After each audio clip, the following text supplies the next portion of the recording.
Hey there, friends and foes. Good morning, multiverse. This is Back of the Cereal Box, the pop culture podcast that celebrates the fun of the Saturdays of our youth. I am your host, the prophet of pop culture, John Pica. You can call me Johhny. And this morning, we are talking about the Don Bluth classic, Secret of NIMH. And we are going to do that right after this from the Murdering Crows.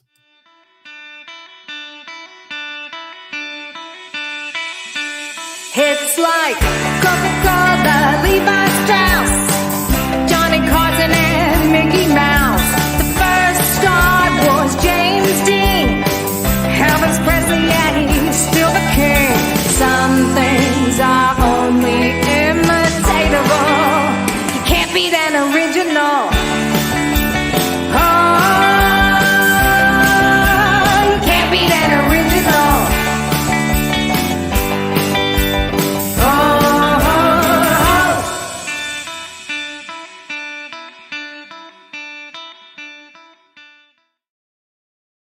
All right, guys and gals, welcome to the virtual rec room.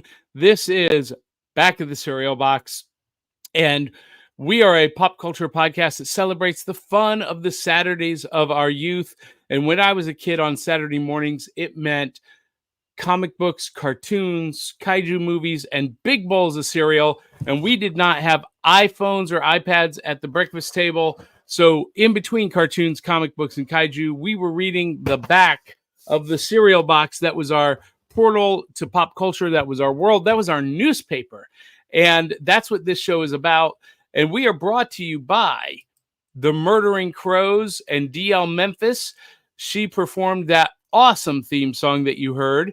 And we are brought to you by our cereal box super friends, Kate Hawkins, Eli Cash, Cindy Kep, Sharice Collins, Dave Mattingly, and you too can have your name in lights if you drop a tip in our virtual tip jar at buymeacoffee.com/cerealboxpod. And who am I? I am the prophet of pop culture, John Pica. Avengers comic books and Star Wars movies and Saturday morning cartoons made me who I am today.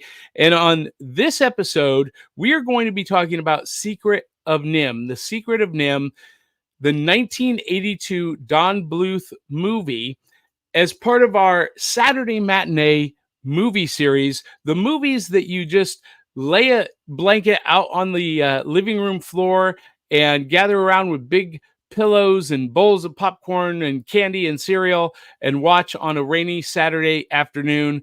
And to help me with that is my incredible co-host all the way from Winnipeg, Manitoba, Canada.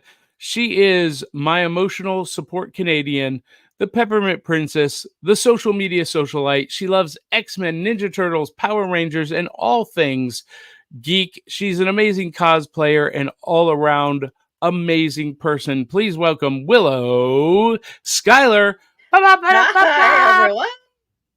Hello, Good Willow. morning, Johnny. Welcome to the virtual rec room. We missed you last week, but Yeah. you've got a report to share, but we're going to hold on to that Okay. for just a moment.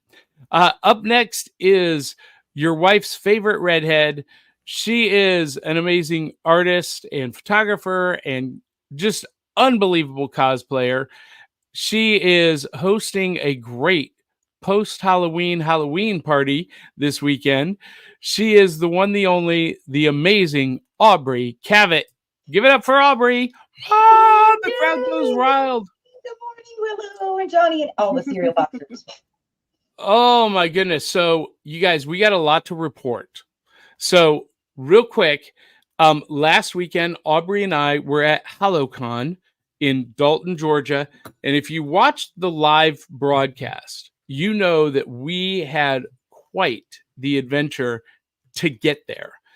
But then afterwards, Aubrey got to see Johhny like fulfill his uncalled, like his unknown secret calling, because I became the auctioneer for the charity auction. They do a charity auction for HalloCon for cystic fibrosis. And every year I'm the auctioneer. And last year they raised $800. I wasn't there. The previous year we did 1,200. This year we did over 1,500 for cystic fibrosis. So that was amazing. And Aubrey met all kinds of new fun people, and she promoted the show and got us a bunch of new followers and listeners. And Nice. Aubrey, did you have fun at HoloCon? I did. I enjoyed meeting all the people at HoloCon. I enjoyed the fact that they're one of the few conventions that has a buffet and feeds their guests, which, come on, guys, kind of epic. All day long. Mm-hmm. They have Yep. food from morning till night. Yep. So they were Free. pretty cool. I really loved it. And they have an open bar.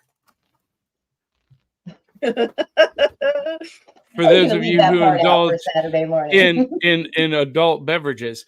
And Willow, you were not able to join us at HoloCon. However, you had your own adventure at Winnipeg Comic Con. Yes. So I did host my own panel at on the Sunday of Winnipeg Comic Con. It was really fun. Like, although we didn't have too many people show up to watch us, that's fine. You guys will be catching it soon on YouTube and Facebook as soon as I edit it all up and post it. Awesome. Actually, Willow, if you want to send, well, I'll let you edit it. I was going to volunteer to do it, but you go ahead and do it. So anyway, first question of the morning, Saturday morning, we got to ask what's in everybody's bowl. And this morning, I'm indulging in something I've been craving for weeks. And I mentioned this to Aubrey. I have been craving Cinnamon Life. When I was a kid, this was one of my all-time favorites. And on the back of this cereal box, there's some Mad Libs. And if I can find a pen, we might do these ad libs on the show. But it's all about Mikey's band. And for those of you who don't know, Mikey was the mascot, the kid who never liked anything. And you know, they had this campaign. They're sitting around. The kids are like, I'm not going to eat it. I'm not going to try it. You try it. I'm not going to try it. You try it. Let's give it to Mikey. He doesn't like anything. So they give Mikey the big bowl of Life cereal, and he digs in.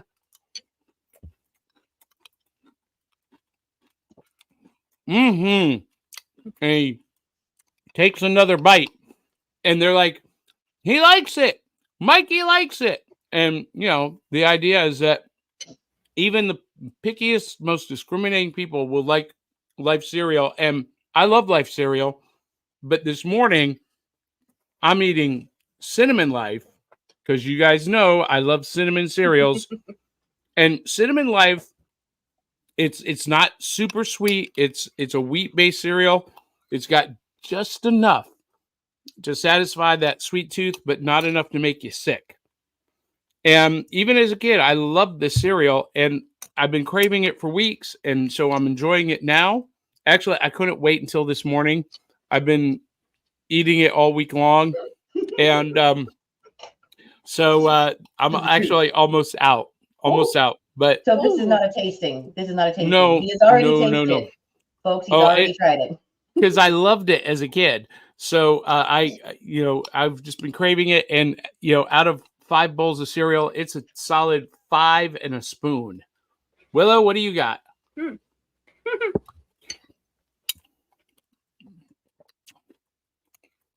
As Willow tries to swallow her big bite of cereal It is Count Chocula. This is the end of it all. So I'm trying to savor it as much as I can, but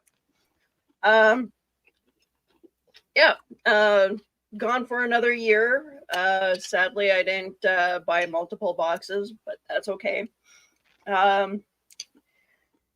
Now it's on to the Christmas stuff, I guess. It's the most wonderful time of the year. I As know. much as I like to try to fight it, it must. November 1st is when when retail all turns into Christmas. So Well, here's the thing. This year, it was declared on social media by the social media community that Halloween started September 1st. yeah, So if Halloween starts September 1st, Christmas has to start November 1st. And you know what? You know what I call this holiday season? From Halloween season or holiday season, from Halloween through Valentine's Day. It is the great American feasting season. Oh my gosh, it is. Yeah. And honestly, if we're going to be honest, it starts with Halloween. All that candy that everybody has eaten. Okay. Who's eaten a lot of candy? I know. Well, this year is the first year, I think, that I have not eaten an extreme amount of candy. And that's because my accident and upset tummy, you know. But usually I'm like the kid or the adult that's like, what you got? I'll give you what I got. You want this one? I got this one. This. No, I've saved a bag of Skittles for me. Somebody told somebody that I had Reese's and Kinder eggs last night, and they were gone. They weren't even for the guests.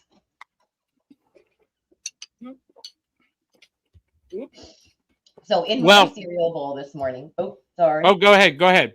In my cereal bowl this morning is a little bit of the leftover Charlie Brown cereal. Woo! And apparently something else from the trip out. So if you remember, these are green and orange puffs. And remember, you know, the great pumpkin can be used any time of year, in fall or spring or summer or whatever. But like Count Chocolate, it's probably a holiday season cereal. Here's the thing. I didn't want to just do the great pumpkin. So I don't know if you guys have ever heard of Larry and Lenny's. They're Wait, what is this? What? Trying to show you. It's I opened the package from the bottom. It's Larry and Lenny's complete cookie. Oh yes, I'm familiar with these. Yeah. Right. Okay. So I'm going to see if it will cereal. interesting. Because I want a little protein cookie in my cereal. So I'm going to put some chunks of it in there. And Will see. it cereal? Okay. For the cereal boxers out there, I have whole chunks of Larry and Lenny's. Oh, and it's chocolate. It's not the regular cookie. It's double chocolate. Okay. Will it cereal? We've got some soy milk in here. Yeah. Pretty good. Cookies are always a good choice. Now, have you... Sorry. Go ahead, Willow. How does it taste with the great pumpkin? It's a really good balance because the great pumpkin is vanilla and the cookie is double chocolate. So it's like a s'mores almost, but okay. Oh, I love that. Kick of protein. I'm in for it.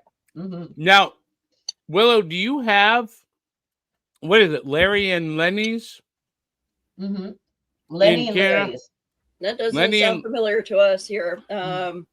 So it is. Winnipeg is an odd place. Like some places in Canada will have stuff that Americans get.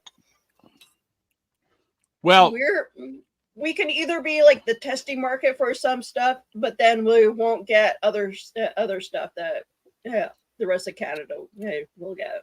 I saw a great comedian on one of the socials doing his stand-up about cereal in Canada and what you don't have and what he discovered that Americans get and have.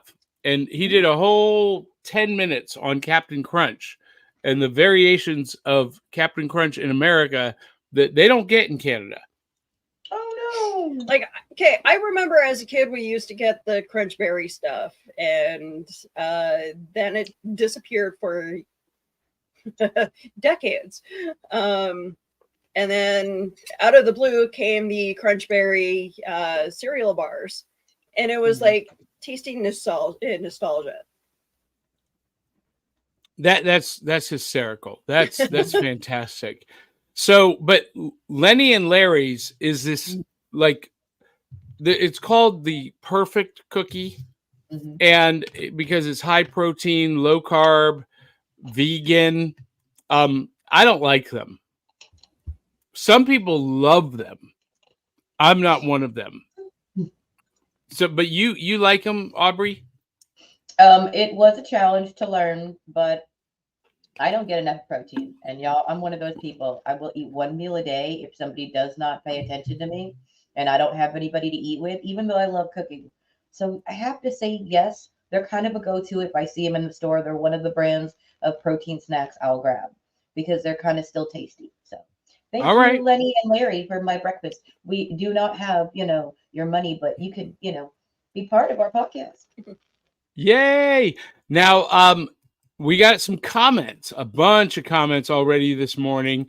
And if you are in the listening lounge, in the viewing lounge, in the virtual rec room, we want to know what is in your bowl this morning.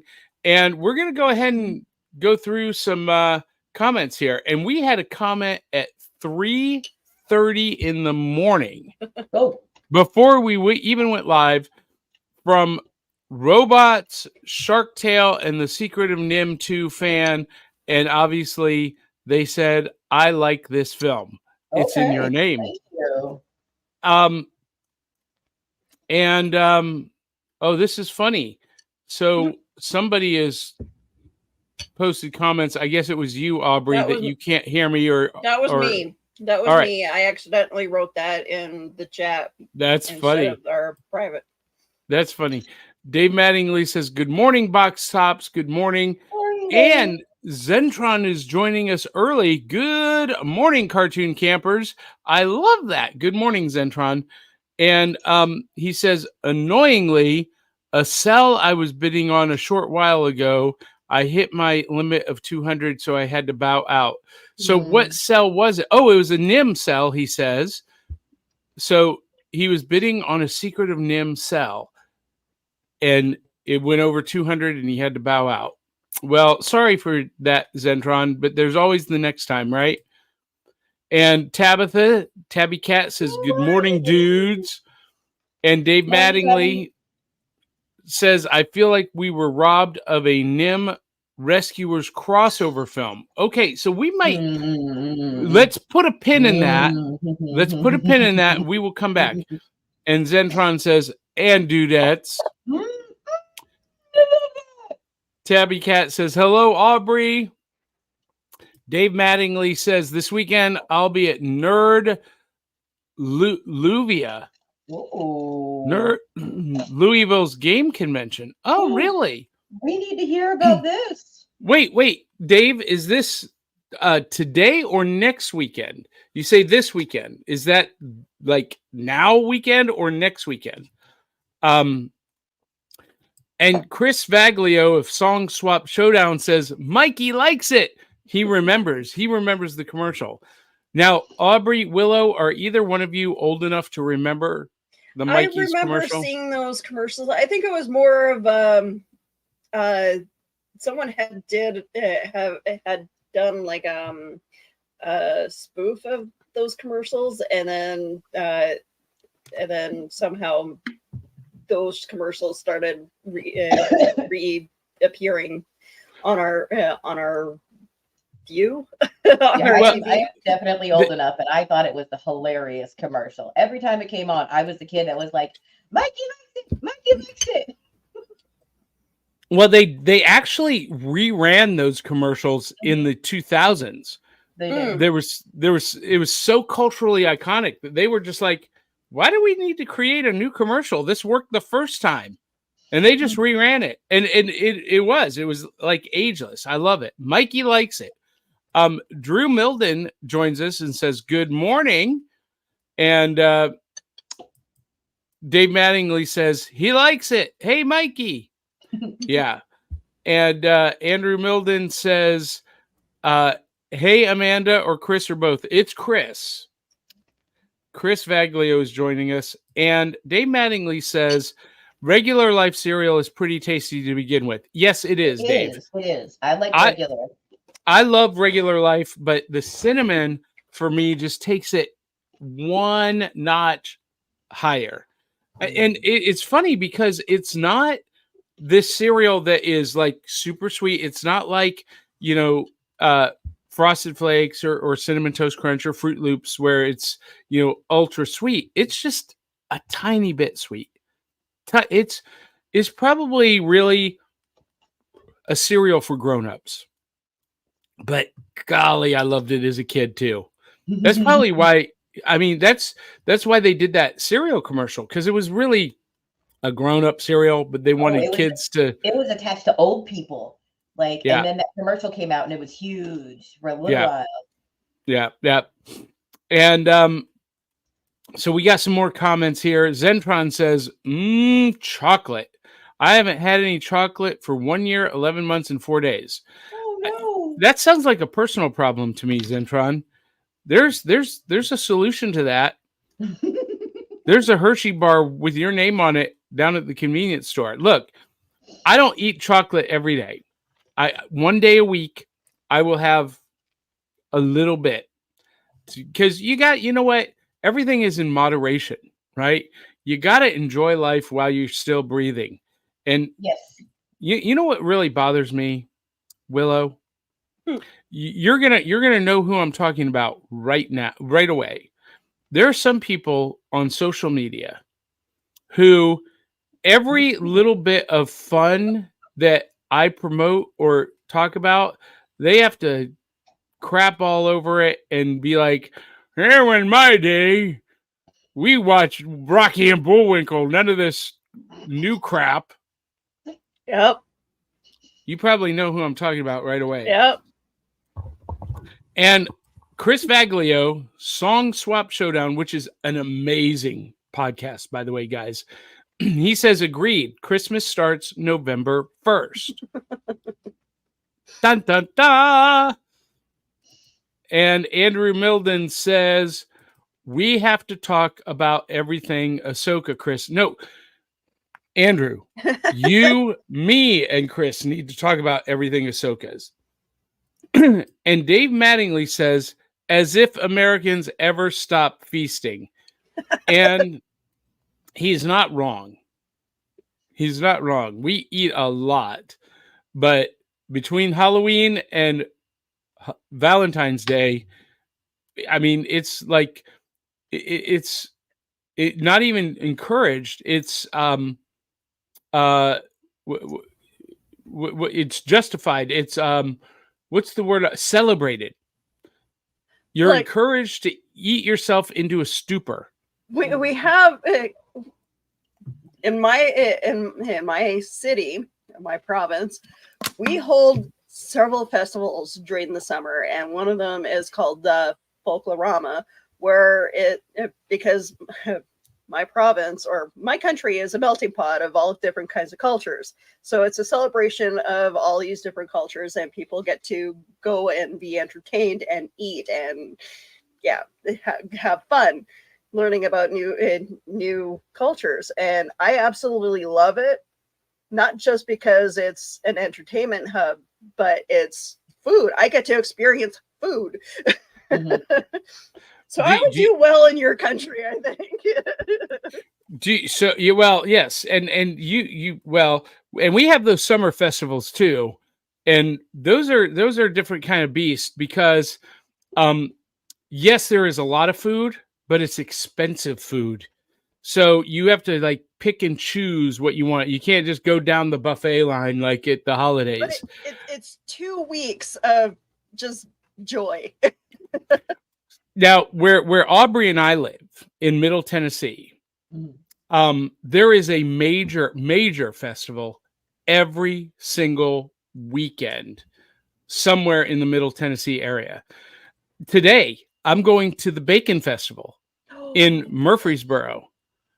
Oh, Johhny, since you are going to be popping in, yes, if you could bring me some bacon, I might be hungry. If not, That's okay too. But let me know how that festival goes. I never will do been my to a best. bacon festival. I've been to Neither bacon have I. festivals. I've been to peach festivals out here. They got a lot of festivals in Tennessee. We have Yeah. farmers. We're a farming country like place still. Even No, though no. we are now the Hollywood of the South. We still got a good bit of farms, good bit of fresh fruits and vegetables. So, you know. Now let me ask this: is this one of those farming festivals where they actually rate, like have like the size, like these contests for pigs? No, that's the state fair. Oh, okay. The Wilson County Fair primarily, which happened in September, I think, or August. Yeah, but they do those then, but they also do food things at the same time. Oh yeah. Yeah, and I I'll feel bad for the pigs, but at the same time, it's like bacon. listen. Those pigs that were judged on their size back in August, I'll probably be eating one of them today at the bacon festival.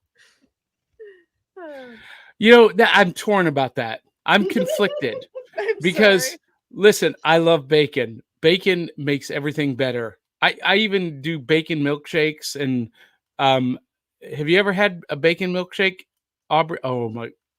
No. Next road trip. Oh my God! Yes, bacon donuts, bacon maple donuts. I love bacon. Is good. Candied bacon. That's what I'm looking forward today. No, guys. Okay, to our audience, I am the neurodivergent of this group. Okay, like high functioning neurodivergent. My food doesn't touch most of the time. I don't know if I can do it, Johhny. Oh yeah, you could. I need like a separated plate for my peas and my mashed potato. Bacon milkshake would definitely kill me because I want to say slightly lactose intolerant, but my husband would say differently. Somebody likes to partake of the dairy when they're not supposed to. Moving right along, Cartoon Commotion joins us, says, "Hiya, homies! Cookies in place of cereal is something Jiggy does every morning. I do it all the time. I love cookies in milk. That is like my favorite treat." And Dave Mattingly says that cereal comedian was a hoot. Yes, I wish I could remember his name and send it to. Did I send it to you, Willow? Did I send you a link to that? Sure you did. Yeah, I thought so too. And Kate Hawkins, Cartoon Commotion, says cookies in place of cereal is like Cookie Crisp, but with legit cookies. Nice. Yes, exactly. And Dave Mattingly says, Aubrey, I'm the opposite. I eat 6 meals a day if I'm not paying attention. Now, so we can totally balance each other if we hang out at the convention. Yes. Now, I'm in between you guys. I do 5 meals a day, 300 calories a meal. So this bowl of Life cereal is 160 calories per cup per serving. So I've done probably 2 cups in this one bowl. That's about 2 servings. So I'm at my calorie limit for my breakfast. Then at around 11 o'clock, I'll do another 300 calories, like an energy bar, a Quest bar or something. And then, at the Bacon Festival, I will probably break my calorie budget for the day. But Saturday is also a cheat day. So there you go. And Zentron says bran and cornflakes. Why did that make me sad?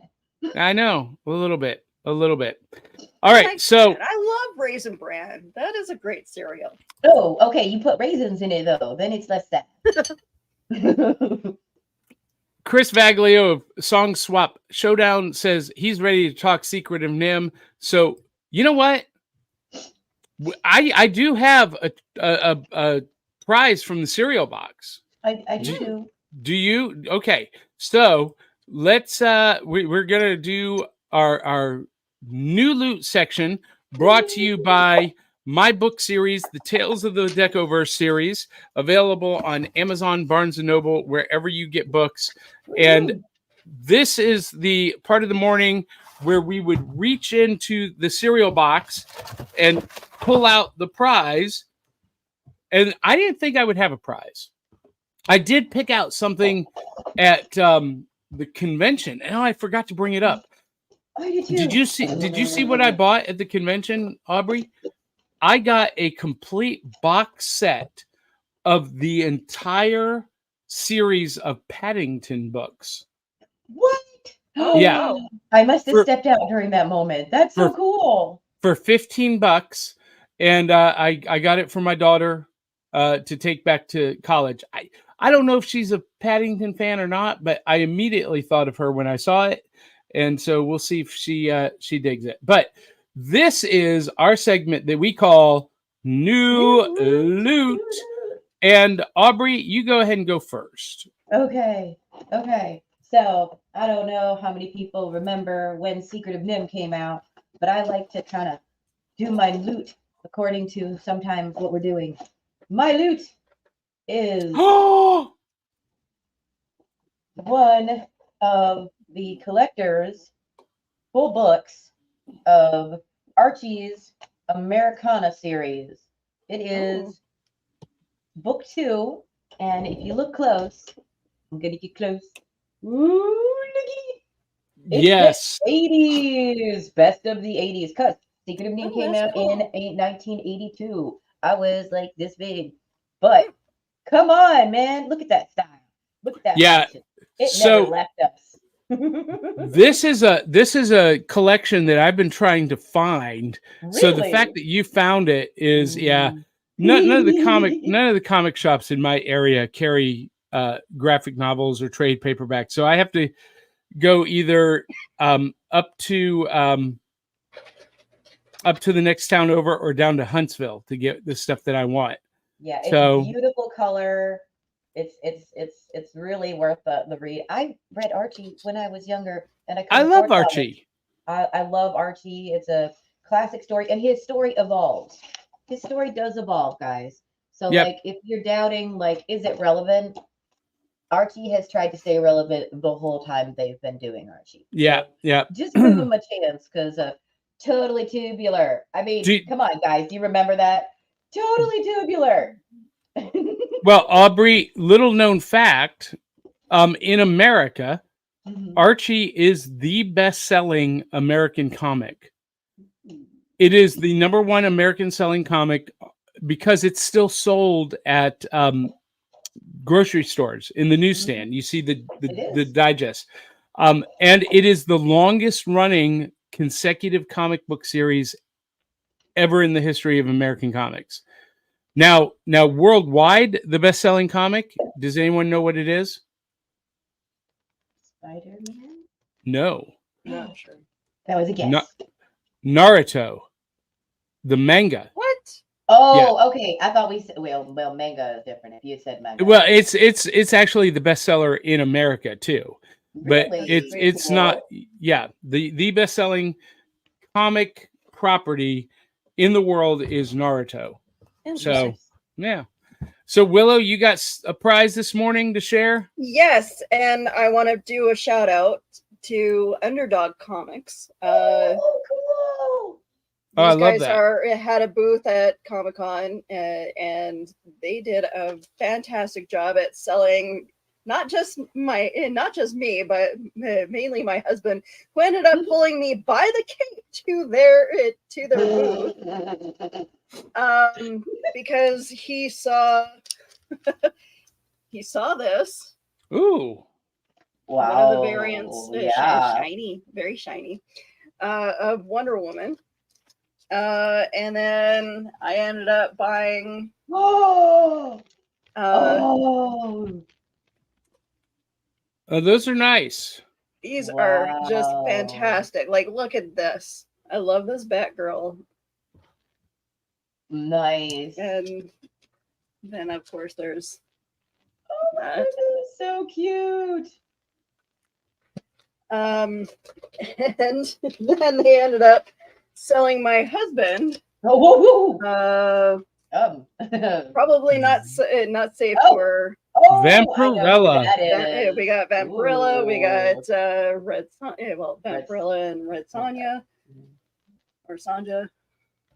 Yeah, Sonia. That's Red There, Sonia. there she Yeah. is, Red Sonia. Yep. But yeah, Yeah. so yeah, we love our comic books, and these guys do a fantastic job at selling variant comic books, and so thanks again, Underdog Underdog Comics. Love they it. sell these out of their home, but they have they're on Facebook, they're on Instagram, and they have their own website as well. So Yeah, very cool. Very cool. All right. So I just happened to be with my son last night. He had to run back into work after dinner. He works at GameStop. And I just got to say, GameStop, their action figure game is on point. And I did not expect to see this, but it was already marked down. And with my son's employee discount, I could not resist, especially since we're talking about the 80s. 1982 was a huge year for comics with Secret Wars, the original Secret Wars, and I picked up the Captain Marvel and Doctor Doom Marvel Legends 2-pack. Nice. Now, this is my Captain Marvel, Monica Rambeau. She became a member of the Avengers in 19... Oh, your mic just cut out. How's that? Good. Yeah. Okay. Yeah, I hit it. Anyway, Monica Rambeau was introduced in the pages of Amazing Spider-Man by Roger Stern, and then he made her a member of the Avengers in 1982. Nice. Oh, nice. This is maybe, possibly, so pretty. the most perfect comic to action figure translation I have ever seen. This is absolute perfection. And Monica Rambeau is my Captain Marvel, but more than that, she is, it depends on the day. It's either She-Hulk or Monica Rambeau are my two favorite Marvel Comics characters of all time. And up until now, there's only been one Monica Rambeau figure, and it came in a 6-pack with Sif and She-Hulk and Elsa Bloodstone. Oh, I love Elsa Bloodstone. And Lady Sif. It was the A-Force pack that was a Toys R Us exclusive, which I have. So this is the second, only the second ever Captain Marvel Monica Rambeau figure to be produced. Now there's one for the movie that is currently on shelves for the Marvels, but also perfect translation from comic to action figure is the Secret Wars Doctor Doom. And of course, it comes with his masked face, but in the story, Doctor Doom builds this armor that absorbs the power of the Beyonder. And when he does, he heals himself. He heals his face. He becomes handsome. And, anyway, and in the story, Monica Rambeau is the only one who can defeat him. So it was really awesome. And after the employee discount, I could not walk away without this 2-pack. It was like meant to be, because in Target that sold for $60. This 2-pack sold for $60. With my son's employee discount, I got it for $20 less. Wow. Right at $40, which to me is still a little bit too much. But you know what? You need to sometimes you just got to do it. Sometimes you just got to do it. Now, before we get to our main topic, we got just a couple more comments here, and we're going to go through these real quick. So Cartoon Commotion says about the grumpy butts on social media. Oh yeah, Johhny, I get people that say stuff like, I'm an adult. I don't watch cartoons or read comics. Well, you're old. He says, what's the deal with that? When you can no longer embrace the fun and relive the fun of your childhood, you're officially old, and you will die soon. Dun dun dun. You're welcome. You just tell them to learn how to relive their childhood through it, and let us just enjoy ourselves.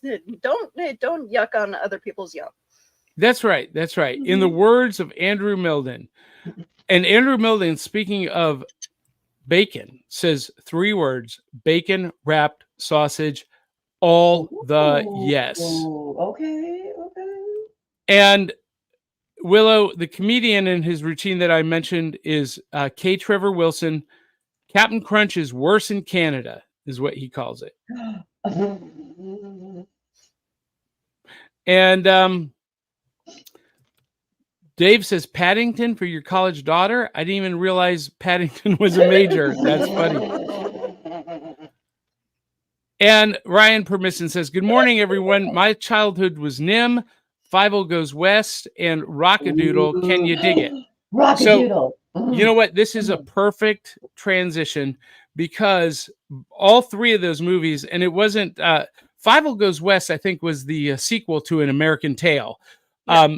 And NIMH, Secret of NIMH, American Tail, and Rockadoodle were all Don Bluth properties.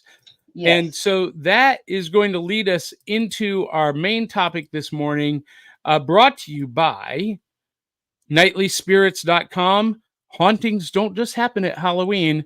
It's all year long.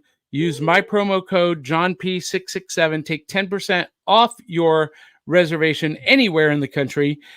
And they bring us our main topic, Saturday Matinee Movies, the movies that you curl up in a blanket on the floor in the rec room.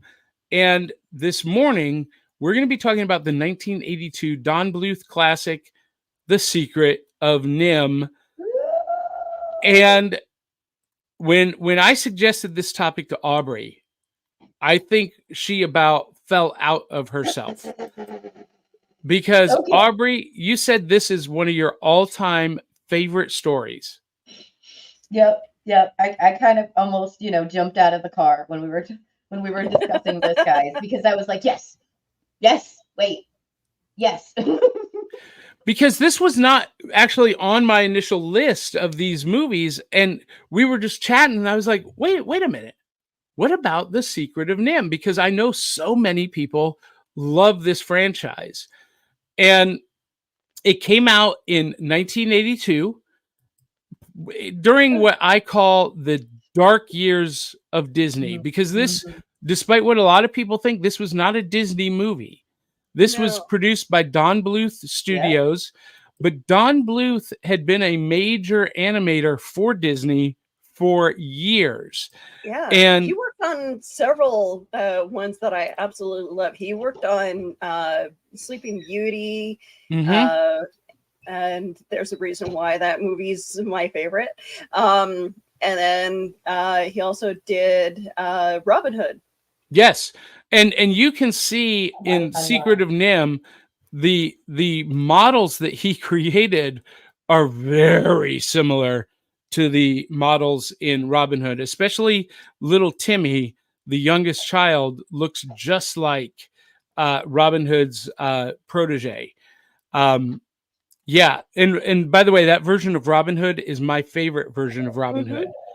But something happened in the late 70s, early 80s at Disney, and they went into what I call the dark times. And they were producing stuff that really wasn't hitting. I mean, there was some stuff that people remember fondly, like Bedknobs and Broomsticks. But have you watched it lately? I'm a Angela Lansbury fan. I watch that every year almost. So really, because I watched it. I remember a little bit, but I think I remember Pete's Dragon. What was Pete's Dragon? Pete's Dragon, yeah, Pete's Dragon was. But and Pete's Dragon was like the last big box office hit that they had. But they tried to make this switch to live action. So Bedknobs and Broomsticks, The Black Hole, which is the most depressing movie ever made, and Condor Man, which is maybe the worst superhero movie ever made. It was awful. Oh my God, it was so bad. And they did a series of animated movies that just did not hit. And some of them were really good, like the Black Cauldron. If you watch the Black Cauldron now, you can appreciate it for what it was, but back then, it was a massive failure. And hello, and they did Sword in the Stone that did not do, and actually it's not very good.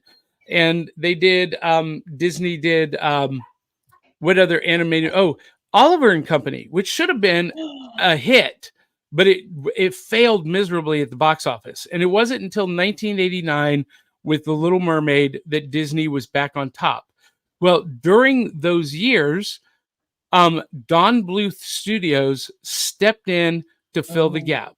The Secret of NIMH was their first movie, but they went on to do Land Before Time, An American Tale. They did All Dogs Go to Heaven. Oh, another great one. Yeah, those were the Don Bluth movies. They did the Dragon's Lair video game and animated TV show. And The Secret of NIMH, though, was the very first full-length motion picture from Don Bluth Studios. And you guys, I didn't remember this movie. I know I've seen it, but I didn't remember anything about it. And my wife was obsessed with the book. And I asked her, I said, so I tried to ask her some questions based on what I was watching on the movie. And she's like, why don't you read the book? I was like, well, because we're not talking about the book. We're talking about the movie. Well, the book is better. And she got that attitude. I'm like, okay, I believe you. I have no doubt that the books are always better, John. I'm like, I have no doubt that the book is better. But we're not talking about the book. We're talking about the animated movie. Well, I don't know. That's good news for other people who might necessarily not want to watch the movie. They might want to go back and hear the original story. So there's got to be an audiobook out there, or a hardcover. But I will say, she is right. But also, as someone who saw the books first, because I was too young to read the books, saw the books in the movie form, that was what led me into reading the books. So for some people, like seeing, and this is true too, some people watching like Harry Potter, the new movies that had come out when they were new, like had never read the books. So me as a reader of Harry Potter first, when the movies came out, I was like, no, immediate rejection. And I agree. So to a certain extent, it's worth reading the books also, because there is stuff that's going to be missing. But I'm not going to talk about the books today because there's a lot of stuff that is missing. So we're just going to talk about the show today. But there's enough with the show, honestly. But if you haven't had a chance to, check out both of them. Yeah. Now, I will tell you that I remembered this movie being very dark and very tonally more adult themed. And while it is visually kind of dark, because so many of the scenes take place in dark places, I felt like this movie was very cheerful. Yeah, I thought it had a very uplifting message about community and about family. And overall, I didn't feel like it was dark or horrific at all. Willow, you said in our group chat that parents wonder why as kids they were letting us watch these movies, and why did we become fans of horror? You felt like this was very dark and almost a horror movie. It's a very intense movie, and Don Bluth's movies are very much like that, where in certain spots it's like you're like watching, you're glued to your screen because of how much is going on all at once, and you don't want to miss anything, because if you look down on your phone while watching these movies, you miss everything. It happens in a second. But I don't know, something about Don Bluth movies just make me glued to my screen the whole time. But yes, it's a very intense movie. But I also picked up on a few things that I never got when I was a kid. Like, this movie was made the same year that I was born, but I remember watching these movies as I grew up. NIMH, the acronym, it's an acronym. And it was funny, like I just happened to hear, them saying the National Institute of Mental Health. And I'm just like, oh, duh. Okay, so I missed that in this viewing of it. I missed what the acronym was for. So let's back up. Let's talk about the story for just a minute, and we're going to get to that acronym. So this is a story about Mrs. Brisby, Teresa Brisby, and her family of 4 children, and their Auntie Shrew, and the plows are going to be coming, and they are going to plow up their home. And I guess this is an annual thing. They have to move their home to avoid the plows. But little Timmy has gotten very sick. He's gotten pneumonia. He's bedridden, and they're not going to be able to move in time. And the plow is going to destroy their home and kill them. And so Mrs. Brisby, with the help of Jeremy, the crow, they go to see the great owl, and the great owl, that's the final scene. The great owl directs her to go talk to Nicodemus, the king of the rats. And, the rats have this super advanced society. They've got buildings and technology and electricity, and they can read. And we learn from Nicodemus in a flashback that they were test subjects at NIMH, and it was Teresa, Mrs. Brisby's husband, Jonathan, who was one of the lab mice and one of only 2 survivors who actually was able to free the rats. And so the rats held Jonathan Brisby in the highest regard.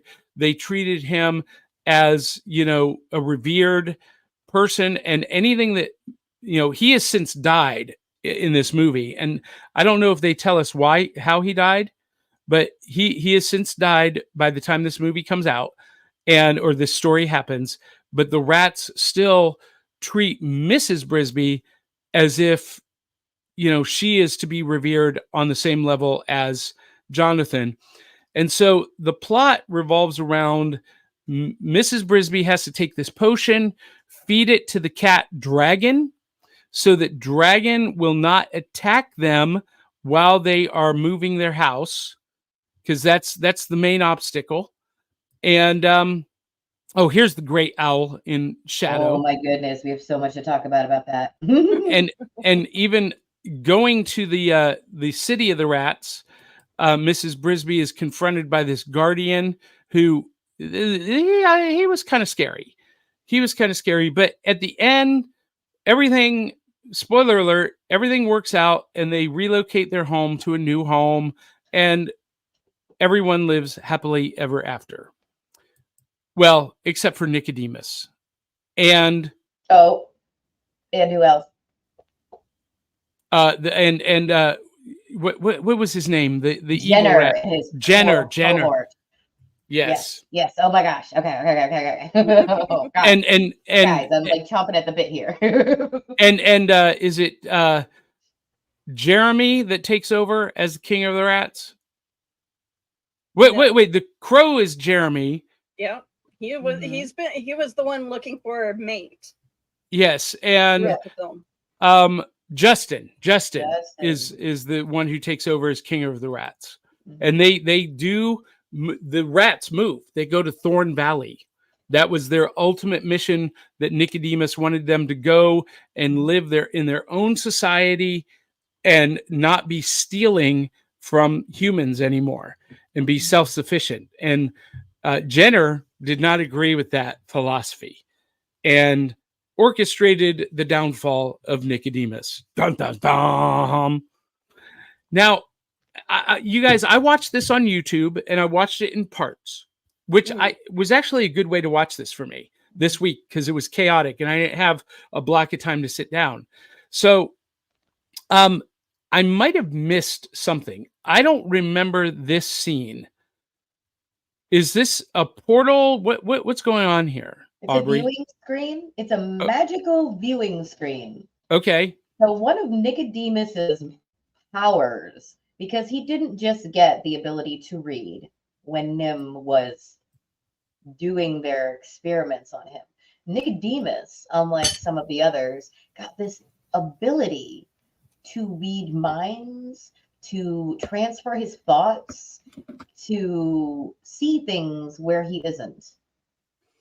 And that, since he can do that, he can turn this circular thing that they created into a viewing screen of memories that he may not have even had himself.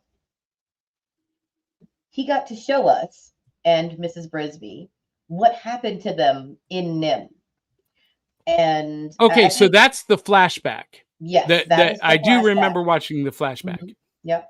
I have to say that is a big part that I'm hoping, if you've read the books and if you've seen the other movies, that it explains, because there is magic. There is not just extreme intelligence in these rats. They have the ability to do magical things. I think that the best part about Nicodemus, in my opinion, is the actor who played him. He's Derek Jacobi. Derek Jacobi is a Shakespearean legend. I And mean, to put the King of Rats as this man, the voice, the command in this voice, nobody else, I think, could have done as good a job. Nobody. Derek Jacobi is considered the quintessential Hamlet. So if you ever watch Hamlet or Henry V, he's done both. He's been in everything, but he was Hamlet. And if you watch the BBC Hamlet presentation, he plays Hamlet, and Patrick Stewart plays the king. Amazing. Anyway, continue, Aubrey. Okay, so I'm just going to give my little rundown that I do. I did a bunch of notes, but to be perfectly honest with you, between everything that's been happening, I'm still recovering from my wreck in my party. I realized that I really wanted to enjoy this movie and not just watch it and try to pick it apart. I do have details, but when it comes right down to it, the reason that we do this is we want to share with other people why we love these movies, or what you should love about them, and what we want to share so that you can enjoy it too.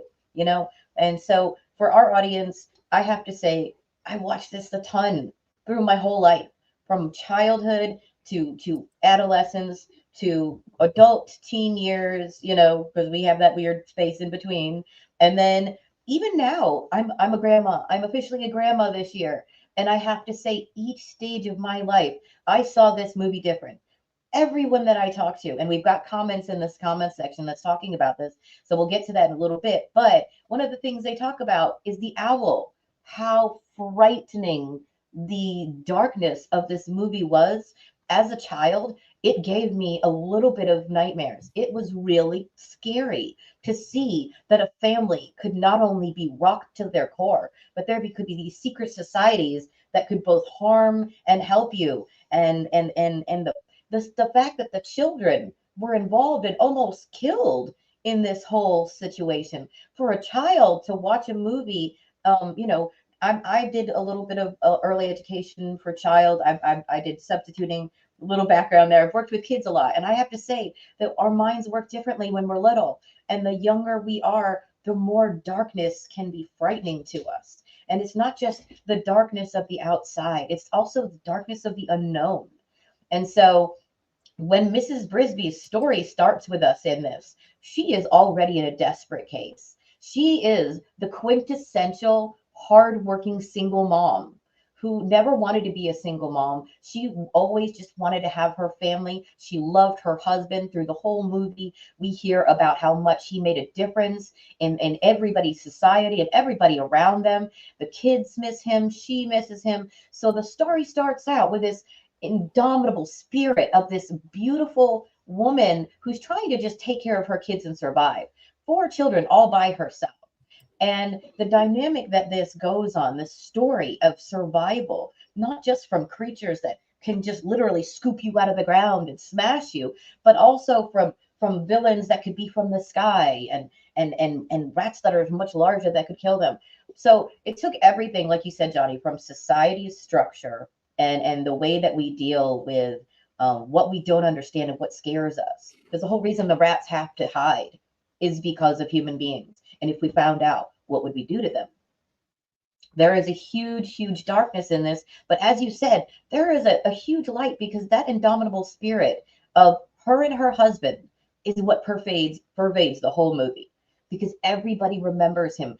Nicodemus, when he talks about Jonathan, he talks about the sweetness and the caring. When all the other rats, another spoiler, if you haven't seen the movie, when all the other rats die except for two, we've got the doctor.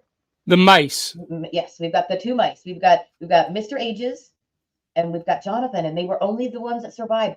Everybody else who became this genius rodent out of the middle of nowhere, they all got loose, but only because those two, the smaller ones, the weaker ones, were the saviors. You know, they were the ones who managed to help everybody get out. And then when they were trying to relocate and live in the rose bush and trying to do things for themselves and trying to move out to Thorn Valley and everything, Jonathan again risked his life to make people's lives better and his own family and community better, even at all odds, and then got killed. So you take that darkness and then you throw in Don DeLuise, because come on, guys. Okay, if you've never seen a movie with Don DeLuise, first of all, Johhny, I told you in the car, I didn't realize how many Don Bluth movies I loved. Okay, if you've never heard of Don Bluth, I don't care what kind of person he was good at finding talent, and he was good at picking out some stories that had grittiness and passion and surprise and even some funny comedy. And then it was also heart-wrenching, like a balance, such a balance in this story. You want to reach out to the Crow because Jeremy is hilarious. He's hilarious. He's everywhere. He's the ADD baby. Okay, if you like neurodivergent. I was just thinking when it came to Jeremy and Don DeLuise, his part seemed a little held back in this, but he definitely, they let him loose in other films, such as the 5-0 movies. And oh man, like I swear that this part of with Jeremy, he could have gone so much more exuberant. He could have, and I feel like if you watch all of the things that Don DeLuise and the director Don Bluth work together so often, it's like they fed off each other. You know, it's like he had to hold him back. You know, I wish we could see outtakes from these, because I feel like there was stuff that we missed out. But at the same time, there's some darkness to this story, and I'm going to pull back. I'm not going to do too much of it because I know I could go on and on. There's also some darkness. The lead actress that plays, Mrs. Brisby, she's a very sensitive soul. And, we're going into the real, and talking about the actors and the directors and everything is important, because I feel like as young people, we missed all that. We didn't pay attention to that. It was just the story. But the actress who plays Mrs. Brisby actually committed suicide years later. She struggled with mental health all of her life. So to have her in a story about the National Organization for Mental Health, I want to talk about that too towards the end of the video, because this is depression season. This is the tough time of year when people who don't have families, and this is a movie about family. But also, guys, remember, this is also a season about community, and this movie is about community. It's not just about family. Those rats were not Jonathan's family, but they never forgot him, and they never stopped being grateful. Well, so here's the lesson that we learned from this, especially through Jeremy, is that family is not necessarily blood relation.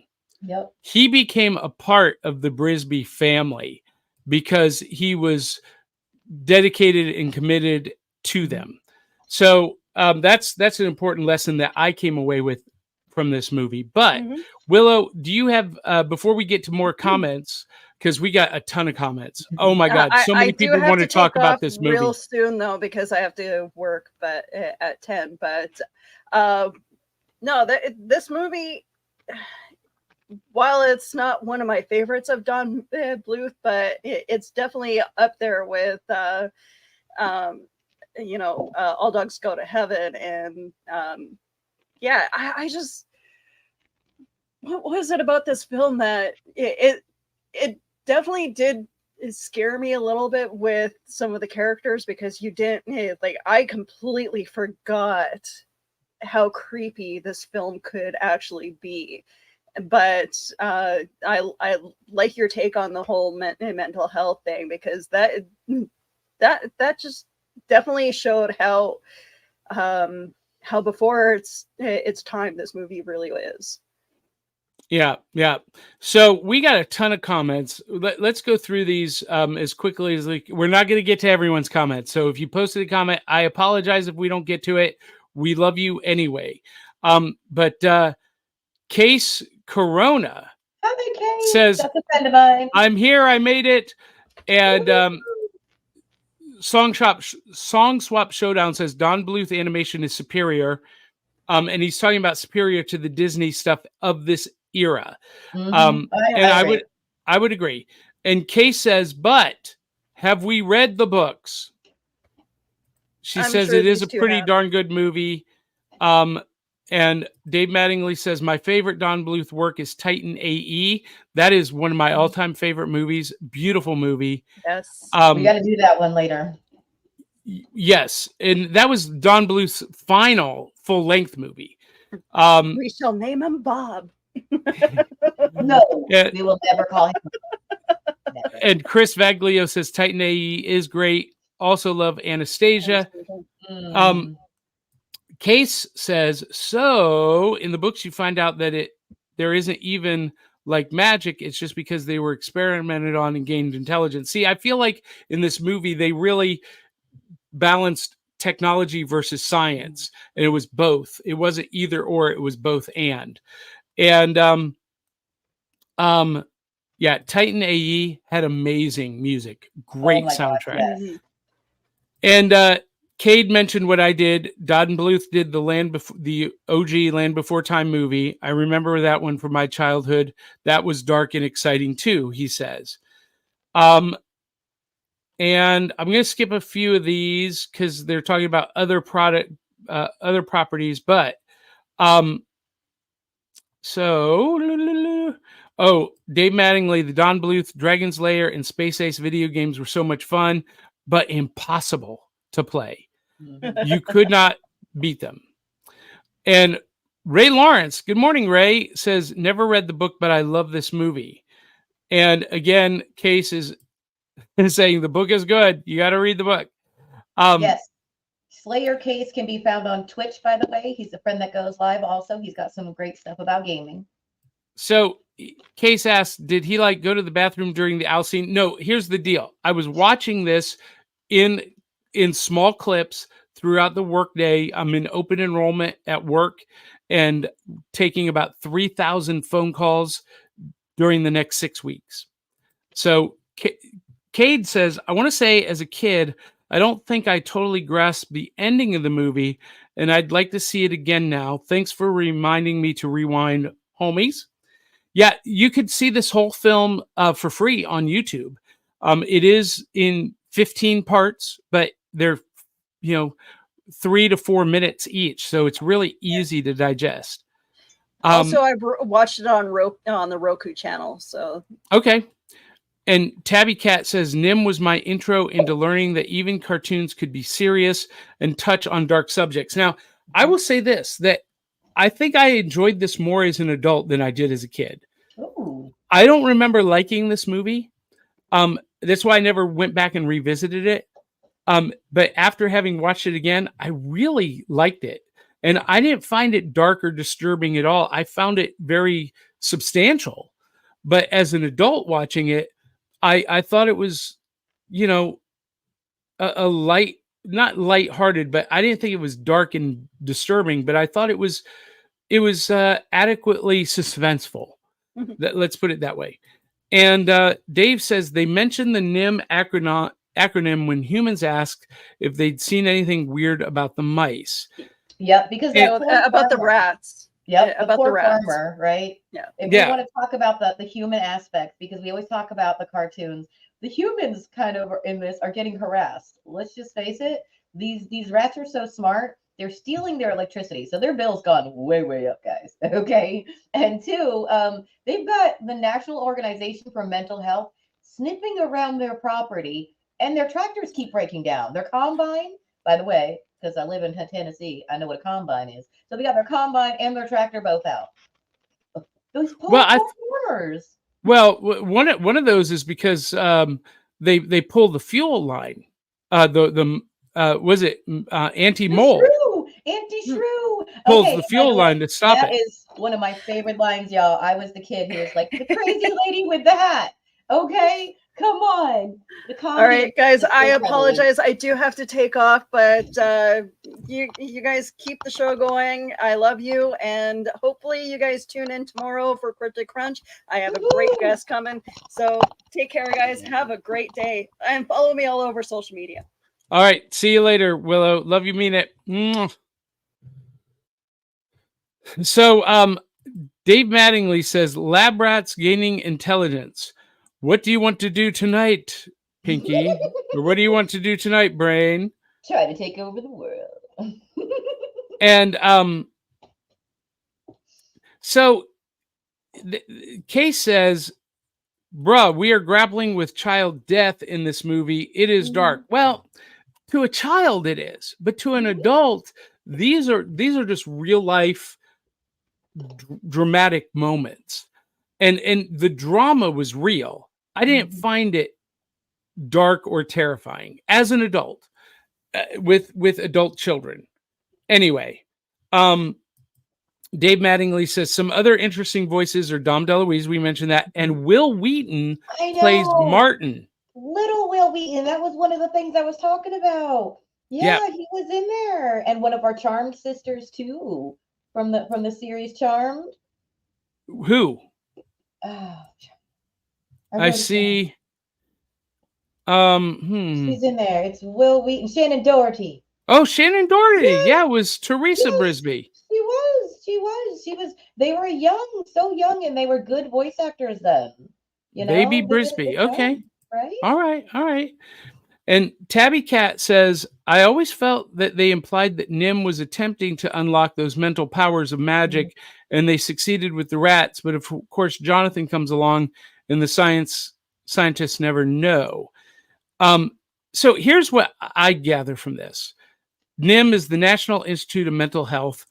I think that they were experimenting on the mice and the rats, probably trying to find a cure for something like Alzheimer's. That is going to be my guess. I don't think they were trying to tap into anything magical. They were experimenting drugs for ADHD, Alzheimer's, autism, and all of those are, and they're still going on today. That research is still going on. They are trying to find ways to reconnect the synapses in the brains, and that's what happened with these mice. They enhanced their mental capacity. They became self-aware, and they could read, they could build, they could reason, and that it's a very similar storyline to the remake of Planet of the Apes with James Franco and John Lithgow.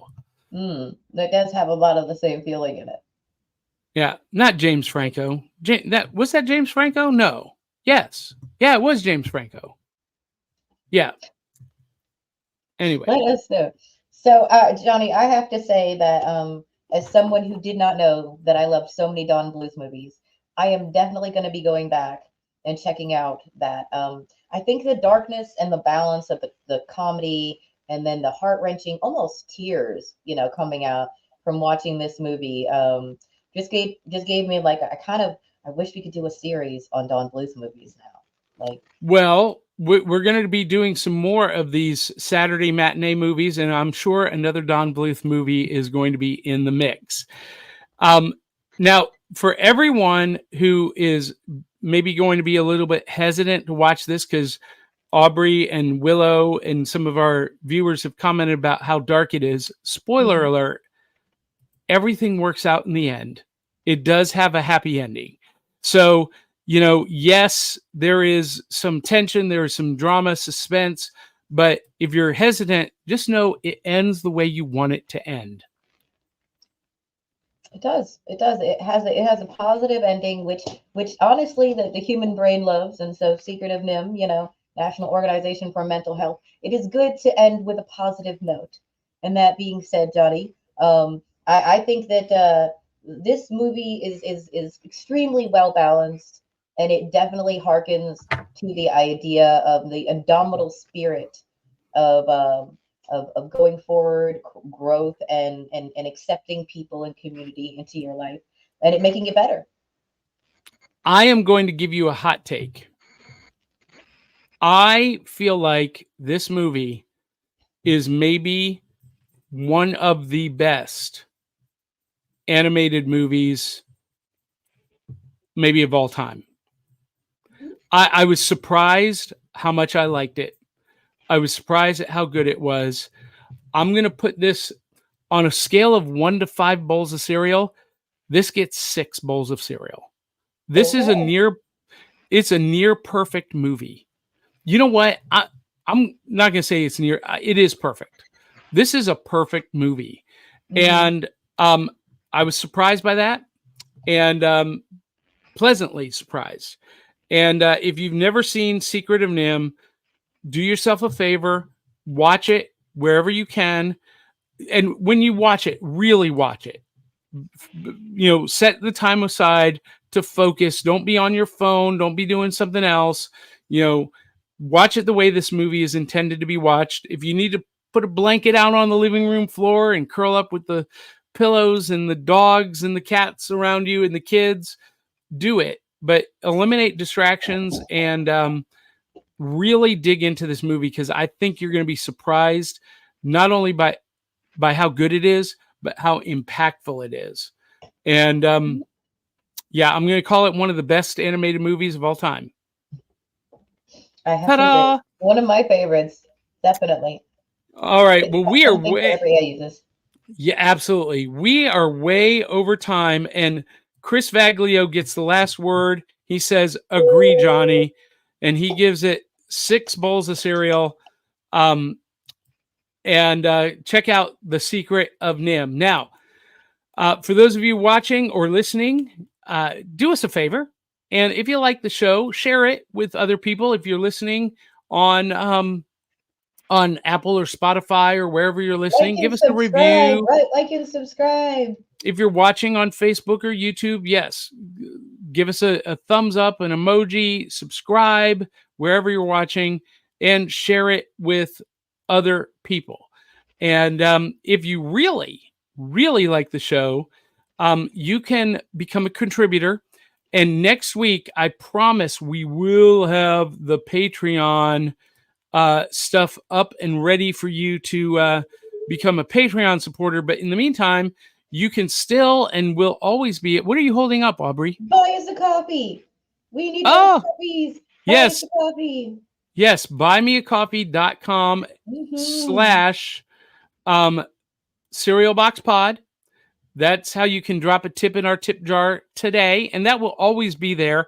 But we are going to be launching a Patreon page with Patreon exclusives that we can't do through Buy Me a Coffee. So that's going to be exciting, and hopefully we'll have more news on that next weekend. I know I've been teasing it the last 2 weeks, but it's been a chaotic 2 weeks. So with that, everyone, make sure you follow Aubrey at Dawning Even K on Instagram, and follow me, Johhny Beyond, or just follow backoftheCerealBox.fun. And my dogs have come in the room. They're anxious to get up and play. So with that, we're going to say so long, farewell, auf Wiedersehen, bonjour, and until the next time, love you, mean it. We'll catch you on the back of the cereal box.